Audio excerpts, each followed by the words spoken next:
Hey, beautiful people of the internet, how are you guys doing today? Hopefully great, and welcome back to some more Warframe. So we are going to be talking about Lewis Prey and how you guys can go and prepare for this update before it actually gets released.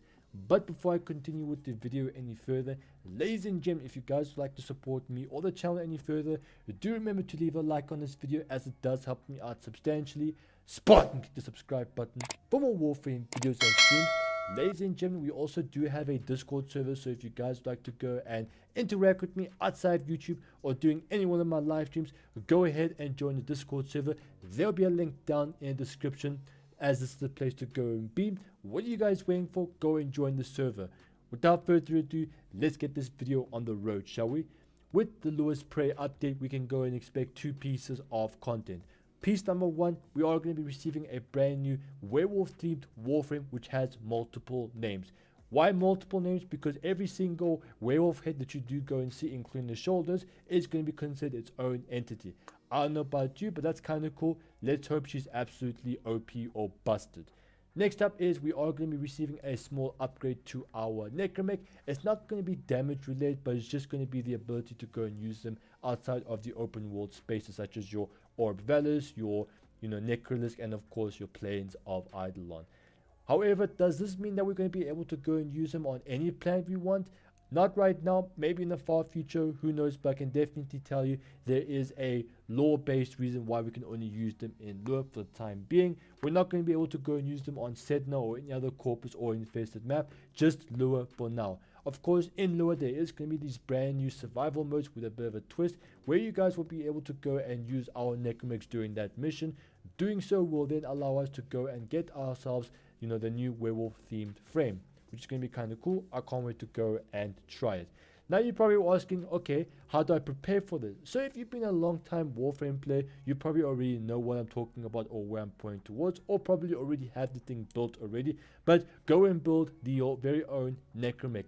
I have made it easier for you guys. I've made one of my videos where I tell you guys exactly how to go and get them. There'll be a link down in the description, and it will be suggested to you guys at the top right. So go ahead and take a look at it. Once you guys have watched that video, then come back to this one and get more information.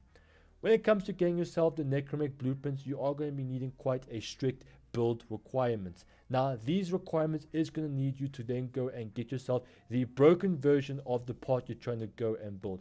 Let me explain. So with the Necramech, there's 5 pieces in total. There's the main recipe to actually go and compile everything.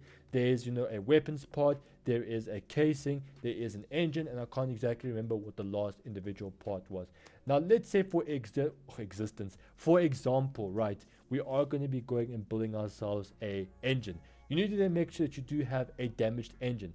The same can be said for the weapons part and of course the casing itself. How to go and get them? You need to then go and complete your isolation vaults. I have covered a guide on the isolation vaults on my early days of YouTube.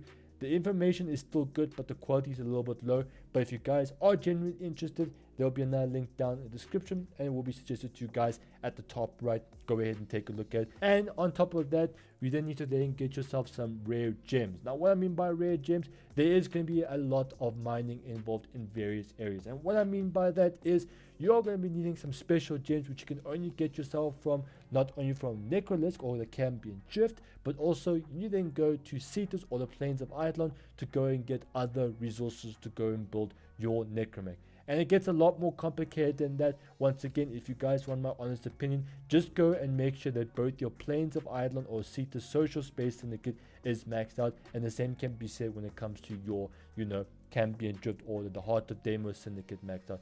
Don't really worry about the syndicates in the back room. Don't really worry about them. It's only the ones that give you the bounties, and you guys can go and interact with them at the very front door or when it's nice and open. That way you guys can go and get those special resources, and therefore you guys can go and build your Necramechs. There is 2 Necramech. One is your Void Rig, and of course the other one is your Bone Widow.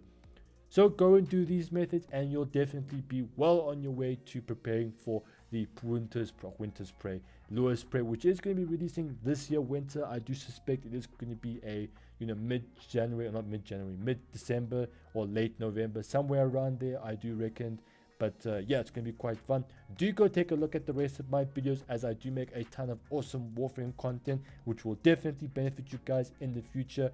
Remember to leave a like on this video. It does help me out a ton. Spartan, hit the subscribe button for more Warframe videos on stream.